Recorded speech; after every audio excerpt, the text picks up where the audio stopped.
കള്ളത്തരങ്ങളും മോശം വാക്കുകളും ഉപയോഗിക്കാത്തവൻ്റെ ഭക്ഷണം ഉപേക്ഷിക്കുന്നത് അള്ളാഹുവിന് ആവശ്യമില്ല എന്നാണ് സഹീഹ് ബുഖാരിയിൽ വന്നിട്ടുള്ള ഹദീസ്. എല്ലാവരും കരുതി വച്ചിട്ടുള്ളൊരു കാര്യം ആഹാരം കഴിക്കാതിരിക്കുന്നതിന് മാത്രമായിട്ട് എന്തോ പ്രതിഫലമുണ്ട് എന്നാണ്. അതുകൊണ്ട് തന്നെ രാവിലെ ഇടയത്താഴം കഴിച്ചുകൊണ്ടാണ് പലരും തുടങ്ങാറുള്ളത്. ശേഷം അവർ വൈകുന്നേരം വരെ ആഹാരം കഴിക്കാതെ വെള്ളം പോലും കുടിക്കാതിരിക്കുമ്പോൾ എന്തോ ത്യാഗം സഹിച്ചു എന്നാണ് അവർ ചിന്തിക്കുന്നത്.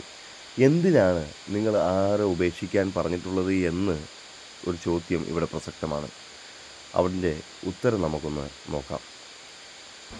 സാധാരണ ജനങ്ങൾക്ക് മനസ്സിലാകുന്ന ഭാഷയിൽ തന്നെ നമുക്കിതിനെ മനസ്സിലാക്കാൻ ശ്രമിക്കാം. ഉദാഹരണമായിട്ട് നമ്മൾ വയറ് നിറയെ ആഹാരമൊക്കെ കഴിച്ചിട്ട് കിടക്കുകയാണെങ്കിൽ അടുത്തതായി നമ്മൾ ചെയ്യുന്ന കാര്യം എന്തായിരിക്കും?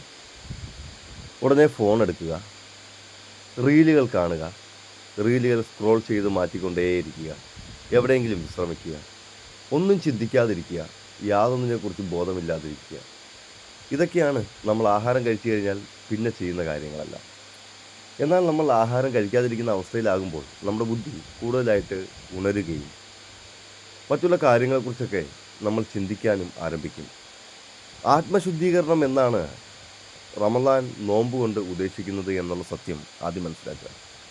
ആത്മശുദ്ധീകരണം എന്താണ്? ആത്മശുദ്ധീകരണം ഒരു വ്യക്തി തൻ്റെ സ്വന്തം ആത്മാവിലേക്ക് നോക്കേണ്ടി വരുന്ന ഒരവസ്ഥയാണ് ഇത്. ആദ്യം ആത്മശുദ്ധീകരണത്തിന് വേണ്ടത് സ്വന്തം ആത്മാവിൻ്റെ അവസ്ഥയെ പഠിക്കുക എന്നുള്ളതാണ്. ഒരു വ്യക്തി തൻ്റെ ഉള്ളിലെ ചിന്തകളെ മനസ്സിലാക്കുക, പഠിക്കുക എന്നതാണ്. ഇപ്പോൾ ഞാൻ നിങ്ങളിൽ ഒരാളുടെ വീട്ടിലേക്ക് വരികയാണെന്ന് തന്നെ കൂട്ടിക്കോളൂ. നിങ്ങളുടെ വീട്ടിലേക്ക് വരുന്ന ഞാൻ അവിടെയുള്ള ഏതെങ്കിലും ഒരു വസ്തു എടുത്ത് നിങ്ങൾക്ക് സമ്മാനമായി നൽകുന്നത് എങ്ങനെയിരിക്കും? അത് നല്ലതായിരിക്കും? ഒരിക്കലുമല്ല. ഞാൻ നിങ്ങളെ കാണാൻ സന്ദർശിക്കാൻ വേണ്ടി വരുമ്പോൾ ഞാൻ എന്തെങ്കിലും വാങ്ങിക്കൊണ്ട് വരികയാണ് ചെയ്യാറുള്ളത് നിങ്ങൾക്കൊരു സമ്മാനമായിട്ട്. എല്ലാവരും ചെയ്യുന്നൊരു കാര്യം എന്താണ്? നാം ഈ ലോകത്തിലുള്ള സർവ്വ വസ്തുക്കളും അള്ളാഹുവിൻ്റെ ആകയാൽ നാം അള്ളാഹുവിനെ പ്രാർത്ഥിക്കുമ്പോൾ എന്താണ് ചെയ്യുന്നത്? നമ്മുടെ പ്രാർത്ഥനയ്ക്ക് പകരമായിട്ട് ഓരോന്ന് അള്ളാഹുവിന് ഓഫർ ചെയ്യുകയാണ് ചെയ്യാറുള്ളത്. എന്നാൽ നാം മനസ്സിലാക്കുന്നില്ല ഈ ലോകത്തുള്ള സർവ്വ വസ്തുക്കളും അള്ളാഹുവിൻ്റെ തന്നെയാണ് എന്നുള്ളത്. ഇവിടെയാണ് നാം എങ്ങനെ സറണ്ടർ ആവണം എന്നുള്ളൊരു പാഠം ആദ്യം പഠിക്കേണ്ടതായിട്ടുള്ളത്. റമദാൻ മാസത്തിലെ ഈ ആദ്യ 10 നിങ്ങൾക്ക് അതിനെക്കുറിച്ചുള്ള അറിവാണ് ഉണ്ടാവേണ്ടത്. അപ്പോൾ നാം എന്താണ് അള്ളാഹുവിന് സമർപ്പിക്കേണ്ടത് എന്നുള്ള ചോദ്യം, അതായത് സുജൂദ് ചെയ്യാറുണ്ട്. അത് മാത്രം കൊണ്ട് മതിയാവുമോ? നമ്മൾ സുജൂദ് ചെയ്ത് എണീക്കുന്നു, വീണ്ടും സുജൂദ് ചെയ്യുന്നു, വീണ്ടും എണീക്കുന്നു.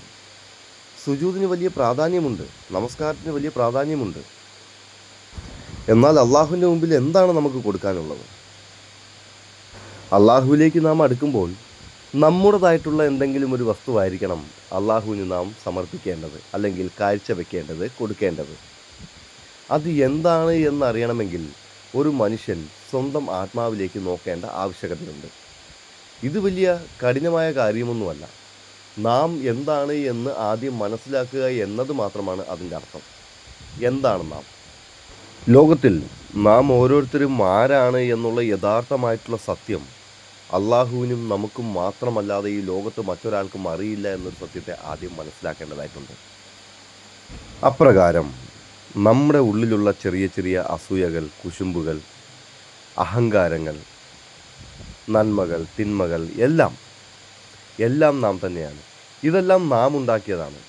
അള്ളാഹു സ്വന്തം ഇച്ഛപ്രകാരം നമുക്ക് തന്നിട്ടുള്ള ഈ ഒരു ശരീരത്തിൽ ഇരുന്നു കൊണ്ട് നാമായിട്ടുണ്ടാക്കിയ കുറേ കാര്യങ്ങളുണ്ട്. ഇതെല്ലാമാണ് അള്ളാഹുവിൻ്റെ മുമ്പിൽ നാം സമർപ്പിക്കേണ്ടത്. അതിനുശേഷമാണ് അള്ളാഹുവിലേക്ക് നാം സറണ്ടർ ആവേണ്ടത്. നമുക്കൊരു മനോഹരമായ ഒരു കഥ കേട്ടു നോക്കാം. മുമ്പൊരിക്കൽ 3 പുരുഷന്മാർ യാത്ര പോകുമ്പോൾ മഴയും കാറ്റും കാരണം ഒരു ഗുഹയിൽ കയറി അഭയം പ്രാപിച്ചു. അവരകത്ത് കയറിയപ്പോൾ ഒരു വലിയ പാറ വീണ് ഗുഹയുടെ വാതിൽ പൂർണ്ണമായി അടഞ്ഞുപോയി. പുറത്തേക്ക് പോകാൻ വഴിയില്ല, സഹായം ചോദിക്കാനും ആരുമില്ല. അപ്പോൾ അവർ പറഞ്ഞു, നമ്മൾ ചെയ്ത ഏറ്റവും സത്യസന്ധമായ നല്ല പ്രവൃത്തികൾ അള്ളാഹുവിന് വേണ്ടി പറഞ്ഞ് ദുആ ചെയ്യാം. അതിൻ്റെ പ്രതിഫലത്താൽ അള്ളാഹു നമ്മെ രക്ഷിക്കുമെന്ന് അവർ പറഞ്ഞു. ആദ്യത്തെ യുവാവ് ഇപ്രകാരം പറഞ്ഞു: എൻ്റെ മാതാപിതാക്കൾക്ക് ഞാൻ അത്യന്തം സേവനം ചെയ്തിരുന്നു. ഒരിക്കൽ ഞാൻ വീട്ടിൽ വന്നപ്പോൾ അവർ ഉറങ്ങുകയായിരുന്നു. എൻ്റെ കയ്യിൽ പാലുണ്ടായിരുന്നു. പക്ഷെ ഞാൻ ആദ്യം അവർക്ക് കൊടുക്കാതെ എൻ്റെ കുട്ടികൾക്ക് പോലും കൊടുത്തിരുന്നില്ല. അവർ ഉണരുന്നത് വരെ ഞാൻ പാത്രവും പിടിച്ചു നിന്നു.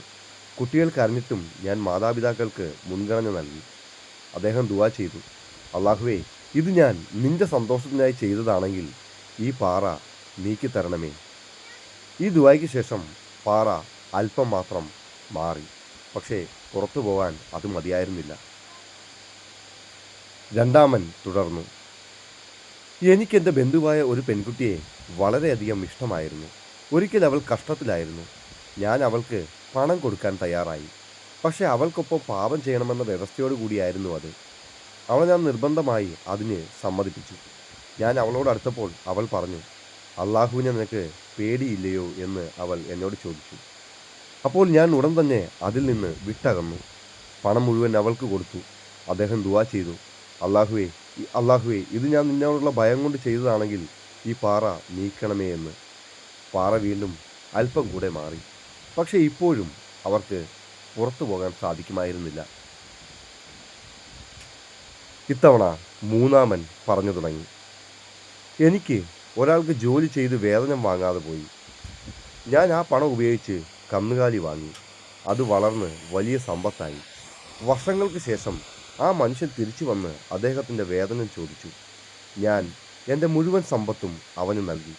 അദ്ദേഹം ദുആ ചെയ്തു: അള്ളാഹുവേ, ഇത് ഞാൻ നിന്റെ ധർമ്മത്തിന് വേണ്ടി ചെയ്തതാണെങ്കിൽ ഈ പാറ പൂർണ്ണമായി നീക്കണമേ എന്ന്. ഇപ്പോഴേക്കും പാറ പൂർണ്ണമായി നീങ്ങിക്കഴിഞ്ഞിരുന്നു. അവർ രക്ഷപ്പെട്ടിരുന്നു. ഈ കഥയുടെ സന്ദേശം ഇപ്രകാരമാണ്: സത്യസന്ധമായ നന്മകൾ ഒരിക്കലും നഷ്ടമാവില്ല. മാതാവിനോടും പിതാവിനോടും ചെയ്യുന്ന സേവനം മഹത്തായ കർമ്മങ്ങളാണ്. പാപത്തിന് അവസരം കിട്ടിയപ്പോൾ പോലും വിട്ടുനിൽക്കുക എന്നത് വലിയ നന്മ തന്നെയാണ്. അതായത് വിശ്വാസം കാത്തുസൂക്ഷിക്കുന്നത് രക്ഷയ്ക്ക് തന്നെ കാരണമായി മാറുമെന്നും നമുക്ക് ഇതിലൂടെ മനസ്സിലായി. ഈ ഗുഹ ഒരാളുടെ ജീവിതത്തെയും ഈ വന്ന അടഞ്ഞ പാറ അയാളുടെ വഴിമുട്ടിയ ജീവിതത്തിൻ്റെ അവസ്ഥയെയും സൂചിപ്പിക്കുന്നു. ഇപ്രകാരം നിങ്ങൾ ചെയ്ത കാര്യങ്ങളെല്ലാം അള്ളാഹുവിന് അറിയാവുന്നത് തന്നെയാണ്. അതിനെ മുൻനിർത്തിക്കൊണ്ടും നിങ്ങളുടെ ഉള്ളിലുള്ള മോശം അവസ്ഥകളെ മുൻനിർത്തിക്കൊണ്ടും നിങ്ങൾ അള്ളാഹുവിനോട് അടുക്കുകയാണ് വേണ്ടത്. അള്ളാഹുവിൻ്റെ റസൂൽ പറഞ്ഞത് ഇപ്രകാരമാണ്: ഏറ്റവും വലിയ ജിഹാദ് എന്നത് ഒരു വ്യക്തി സ്വന്തം ആത്മാവിനോട് നടത്തുന്ന ജിഹാദാണ് എന്ന്. ഓരോ വ്യക്തിയും സ്വന്തം ആത്മാവിനോട് യുദ്ധത്തിൽ ഏർപ്പെടുകയാണ് വേണ്ടത് എന്ന് പ്രവാചകൻ പഠിപ്പിക്കുന്നുണ്ട്.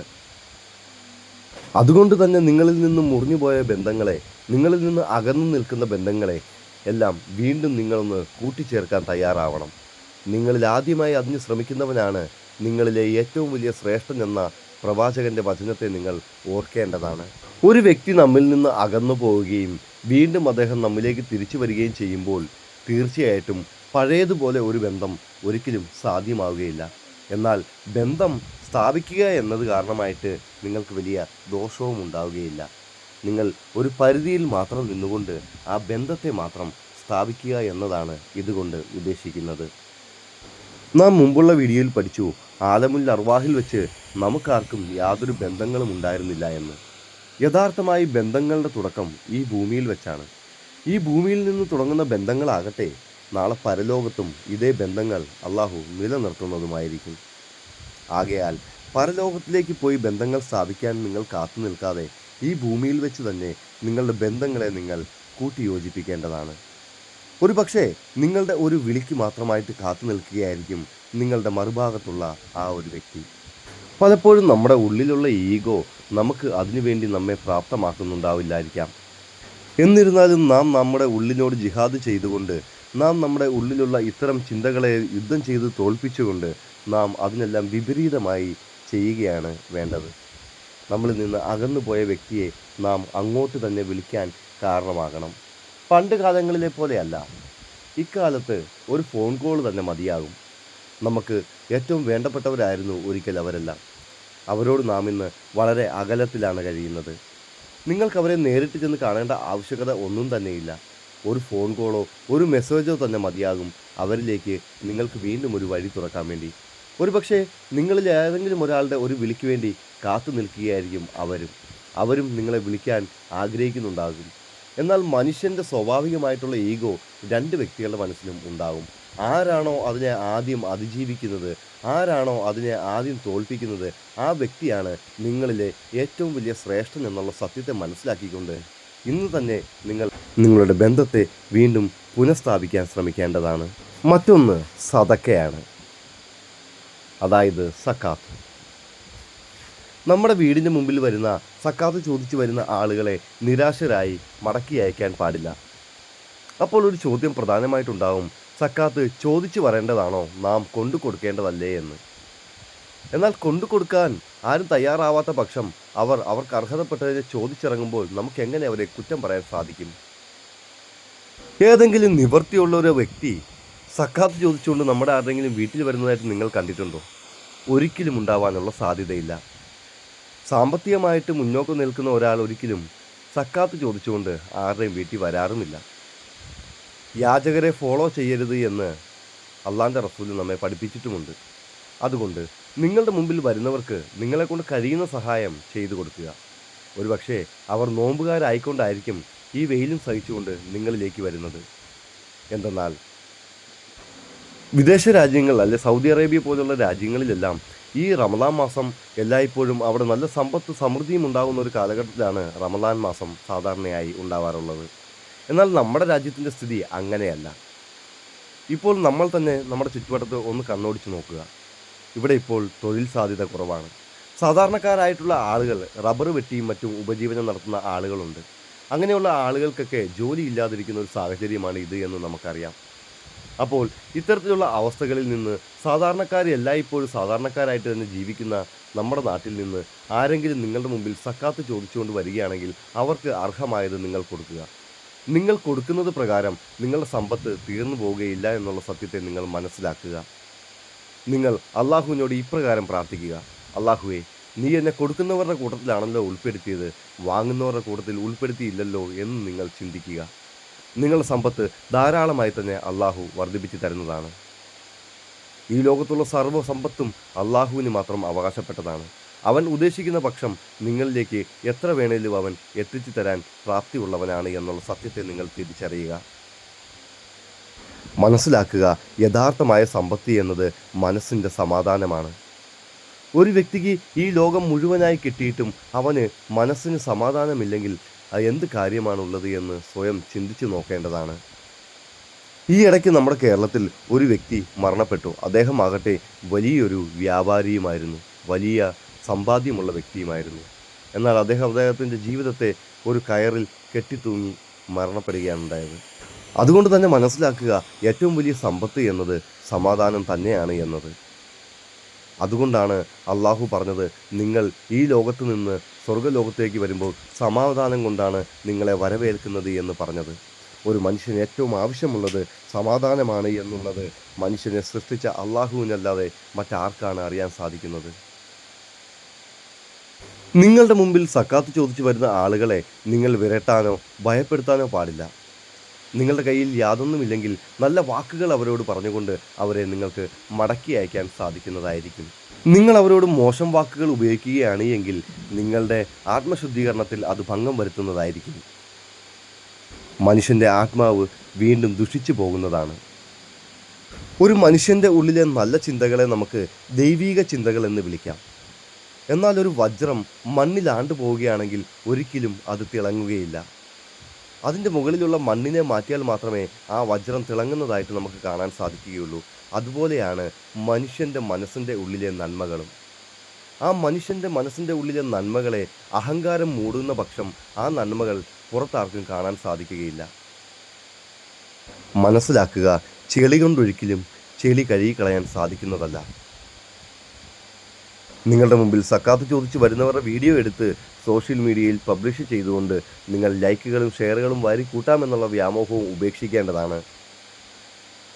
നിങ്ങൾക്ക് വീണ് കിട്ടുന്ന അവസരം കൊണ്ട് നിങ്ങൾ എന്തു തന്നെ നേടിയാലും അതെല്ലാം നിങ്ങൾക്ക് ഏറ്റവും ആവശ്യമുള്ള സമയത്ത് നിങ്ങളെ വിട്ടു പോകുന്നതായിരിക്കുമെന്നുള്ള സത്യത്തെ തിരിച്ചറിയുക.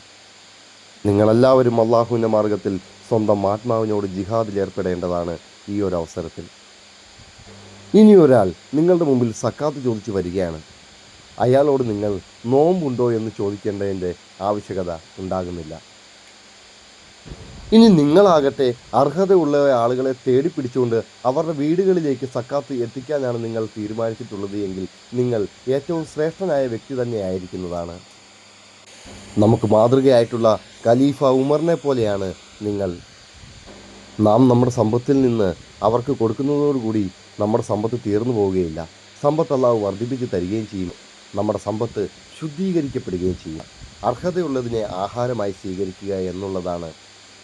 നമ്മൾ കഴിക്കുന്ന ആഹാരം നമ്മുടെ ശരീരത്തിലെ ഓരോ കോശങ്ങളായി മാറുകയാണ് ചെയ്യുന്നത്. അർഹതയില്ലാത്ത ആഹാരം നമ്മൾ കഴിച്ചാൽ കോശങ്ങൾ ധാരാളമായി തന്നെ വളർന്നു തുടങ്ങാൻ ആരംഭിക്കും. അപ്രകാരം കോശങ്ങൾ ധാരാളമായി വളർന്നു തുടങ്ങുന്ന അവസ്ഥയ്ക്ക് പറയുന്ന പേരെന്താണെന്ന് നിങ്ങൾക്കറിയാമോ? അതിന് ക്യാൻസർ എന്നാണ് പറയുന്നത്. അപ്രകാരം കോശങ്ങൾ ധാരാളമായി വളർന്നാൽ ഒരു മനുഷ്യൻ്റെ ശരീരത്തിൽ അത് ക്യാൻസറായി മാറും. നിങ്ങൾ അർഹതയുള്ളത് മാത്രം ഭക്ഷിക്കുക. ഇനി മറ്റൊരു കാര്യം, നോമ്പിന് ശേഷമുള്ള ആഹാരം കഴിക്കുന്ന ഒരു രീതിയെക്കുറിച്ചിട്ടാണ്. ഈ അവസരങ്ങളിലും ലഘുവായി മാത്രമുള്ള ഭക്ഷണങ്ങൾ കഴിക്കുക. വാരി വലിച്ച് കഴിച്ച് വയറ് വീർപ്പിക്കുക എന്നതല്ല ഇതിൻ്റെ പ്രഥമമായ ലക്ഷ്യം എന്നുള്ള കാര്യം കൂടെ ഓർക്കുന്നത് നല്ലത് തന്നെയാണ്. ഈ റമദാൻ മാസത്തിൽ ആരോഗ്യത്തോടുകൂടി നിലനിൽക്കുകയും നോമ്പ് പിടിക്കുകയും ചെയ്യുന്ന ആളുകളെക്കുറിച്ച് നമുക്കൊന്ന് നോക്കാം. എല്ലാ ആളുകൾക്കും ഒന്നും ഈ റമദാൻ മാസത്തിൽ നോമ്പ് പിടിക്കാൻ സാധ്യമാവുകയില്ല. അതിൽ അപൂർവം ഭാഗ്യം ലഭിച്ച കുറച്ച് ആളുകളാണ് നിങ്ങളെല്ലാവരും. എല്ലാവർക്കും എന്തുകൊണ്ട് സാധ്യമാവില്ല എന്ന് ചോദിക്കുകയാണെങ്കിൽ ചിലർക്ക് വയർ സംബന്ധമായിട്ടുള്ള പ്രശ്നങ്ങൾ ധാരാളം തന്നെ ഉള്ളൊരു കാലഘട്ടമാണ് ഇത്. അസിഡിറ്റി, അൾസർ, ഷുഗർ അതുപോലുള്ള മറ്റ് രോഗങ്ങൾക്കൊക്കെ മരുന്ന് കഴിക്കുന്നവർക്കെല്ലാം നോമ്പ് പിടിക്കുക എന്നത് സാധ്യമായ ഒരു കാര്യമല്ല എന്നുള്ള സത്യം ആദ്യം തന്നെ മനസ്സിലാക്കേണ്ടതാണ്. എന്നാൽ അവർ നോമ്പുകാരനെ പോലെ ആയിരിക്കുകയാണ് എങ്കിൽ അവർക്ക് അതിനുള്ള പ്രതിഫലമുണ്ട് എന്നാണ് ഇസ്ലാം പഠിപ്പിക്കുന്നത്. നോമ്പ് പിടിക്കാതെ തന്നെ എപ്രകാരമാണ് പ്രതിഫലം ലഭ്യമാകുന്നത് ഒരു വ്യക്തിക്ക്? അദ്ദേഹം നോമ്പുകാരനെ പോലെ പകൽ ആയിരിക്കുക എന്നതാണ്. ആദ്യം തന്നെ നാം ഉപേക്ഷിക്കേണ്ട ഒരു ചോദ്യം ഇതാണ്. മറ്റൊരാളെ കാണുമ്പോൾ നോമ്പുണ്ടോ എന്നുള്ള ചോദ്യം നാം ഉപേക്ഷിക്കുക. എല്ലാവരും ചിന്തിച്ചു വച്ചിരിക്കുന്ന പോലെ രാവിലെ മുതൽ വൈകുന്നവരെ പട്ടിണി കിടക്കുന്നതല്ല നോമ്പ് എന്നുള്ള കാര്യം നമ്മൾ ഇതിലൂടെ പഠിച്ചു. എന്നാൽ വേറെയും ചില നോമ്പുകളുണ്ട്. പ്രവാചകൻ ചെയ്തതായിട്ട് പറയുന്ന നോമ്പുകളിൽ ചിലത് ഇപ്രകാരമായിരുന്നു. അദ്ദേഹം ചിലപ്പോൾ നിയ്യത്ത് ചെയ്യാറുണ്ടായിരുന്നു. എല്ലാ നോമ്പുകൾക്കും നാം എല്ലാം നിയ്യത്ത് ചെയ്യാറുണ്ട് അല്ലേ? അപ്പോൾ അപ്രകാരം പ്രവാചകനും നിയ്യത്ത് ചെയ്യാറുണ്ടായിരുന്നു.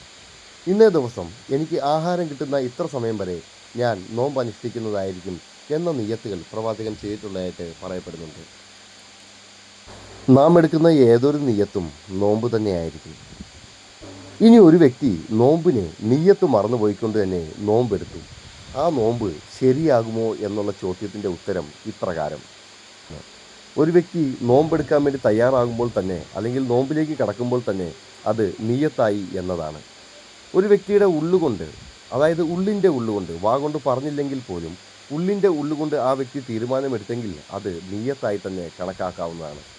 ഒരാൾ നോമ്പിന് വേണ്ടി രാവിലെ ഉണരുകയും നമസ്കരിക്കുകയും ചെയ്തുകൊണ്ട് നോമ്പ് ആരംഭിക്കുകയാണെങ്കിൽ അത് നിയ്യത്തായി തന്നെ കണക്കാക്കാവുന്നതാണ്. അതുകൊണ്ട് നിയ്യത്ത് വെച്ചില്ല എന്നത് കാരണമായിട്ട് ഒരാളുടെ നോമ്പ് ഇല്ലാതാകുന്നതുമില്ല. ഇപ്പോഴും സമയത്തിൻ്റെ ദൈർഘ്യം ധാരാളം പോയിക്കൊണ്ടിരിക്കുന്നത് കാരണമായിട്ട് മറ്റൊരു വീഡിയോയിലൂടെ നമുക്ക് വീണ്ടും കാണാം. അപ്പോൾ ഉടൻ തന്നെ ഈ റമദാൻ മാസത്തിൽ നിങ്ങളിലേക്ക് കൂടുതൽ വീഡിയോകൾ എത്തിക്കുക എന്നൊരു ലക്ഷ്യം എനിക്കുണ്ട്. അത് കാരണമായി നിങ്ങളിലേക്ക് കൂടുതൽ വീഡിയോകൾ എത്തിക്കാൻ ഞാൻ പരമാവധി ശ്രദ്ധിക്കുന്നതാണ്. എന്നിരുന്നാലും എൻ്റെ ജോലി തിരക്കുകളെല്ലാം നിങ്ങൾക്കെല്ലാവർക്കും അറിയാവുന്ന കാര്യമാണ്. എന്നിരുന്നാലും ഞാൻ നിങ്ങളിലേക്ക് വീഡിയോ പരമാവധി എത്തിക്കാൻ ശ്രമിക്കുന്നതാണ്. നിങ്ങളെല്ലാവരും നമ്മുടെ ചാനലിലെ വീഡിയോകൾ ഇഷ്ടപ്പെട്ടിട്ടുണ്ടെങ്കിൽ ജസ്റ്റ് നിങ്ങളുടെ കമൻറ്റുകളൊക്കെ ഒന്ന് രേഖപ്പെടുത്തുകയാണെങ്കിൽ ഒരുപക്ഷെ നിങ്ങളുടെ കമൻറ്റുകൾ മറ്റൊരു വീഡിയോയ്ക്കുള്ള കാരണമായി. അപ്പോൾ ഇതുവരെ വീഡിയോ കണ്ട എല്ലാവർക്കും നന്ദി അറിയിക്കുകയാണ്.